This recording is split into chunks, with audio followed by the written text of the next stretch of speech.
Happy New Year. Happy Emancipation Day. Happy Freedom Day.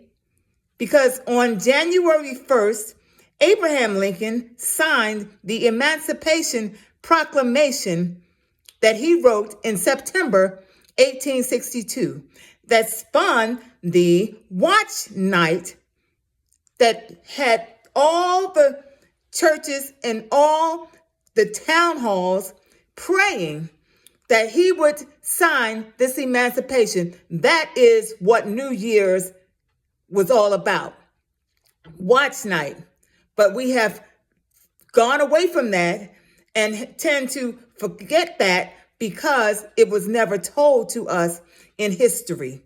But it was an act of Congress when Abraham Lincoln signed that emancipation for the indigenous people that they call Black Negroes and coloreds here in the United States of America, which is now a corporation.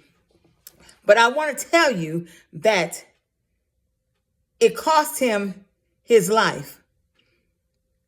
And people might say, oh, he didn't do it. He didn't do it enough. And no, the man that came after him, Andrew Johnson, he took everything away.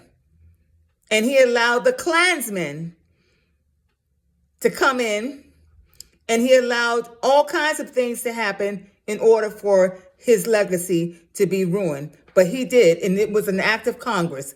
Okay? You got your freedom, and it wasn't Juneteenth. All right? So listen. So it says that everyone, this book, I got this book out of the Crystal Mall 3 years ago, and it's a National Geographic book, and his picture was on it. This is after, 2 days after I had come from the museum in Old Lyme, and this picture of Abraham Lincoln was on the wall. Look at that skin color. That's why he's on the copper penny. So here's a bigger one, if you didn't see it. He's always called himself a swarthy man. Swarthy means dark skin. That's what they call Moors, dark-skinned, swarthy people. That's all the swarthy means, dark skin. It doesn't have anything to do with religion. It's dark skin. And so 2 days later, I stumbled upon this National Geographic book. And in it is a full-page spread about Abraham Lincoln and what the emancipation was about and about his funeral procession. And it says, everyone, white and black, knew that Lincoln's role in ending slavery had spawned the murderous hatred that took his life. And it goes on to say, it's a whole big article, but I'm only going to read some of it. In Lincoln's day, this area was known for its Southern sympathies. But Philadelphia, which the funeral train reached on April 22nd, was a hub of abolitionism. The president lay in state at Independence Hall beside a black-shrouded Liberty Bell, which the anti-slavery movement had adopted as a symbol. And so the emancipation, January 1st, the church bells rang out after he signed the emancipation. Church bells rang out all over the land. And every January 1st since then, the church bells were rung until later on, through Jim Crow, then they got away from it. But the church bells used to be rung out every January 1st at a certain time when he signed that emancipation. It was about church bells, and it was about watch night with the indigenous people that they call Black Negroes and coloreds, and now, which is a classification, and now is another classification, African Americans.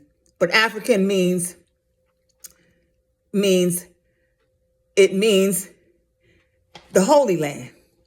Okay, I was reading the text that was coming in. But anyway, it says also that African Americans hoped to take their places in front of the ranks of the mourners. More than 5,000 planned to march in New York City, but many white Americans had different ideas. Several days before the funeral train arrived, municipal authorities decreed that no black marchers would be allowed in the procession.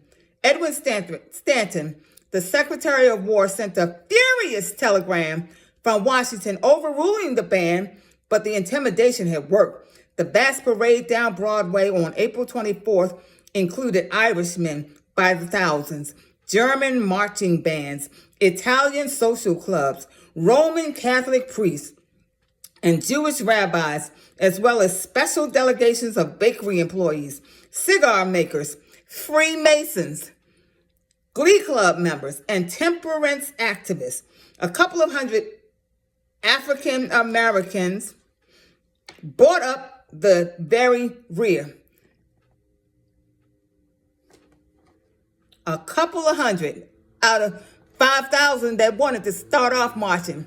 But the Germans and other people decided that ain't gonna happen. So when I tell you that even to this day, and this is the map of that trail. And did I show you the coffin in which he had lied state in? Because all of this matters. All of it matters. This is his coffin with the fringes on it. This is not AI. This is ANITA. Thank you.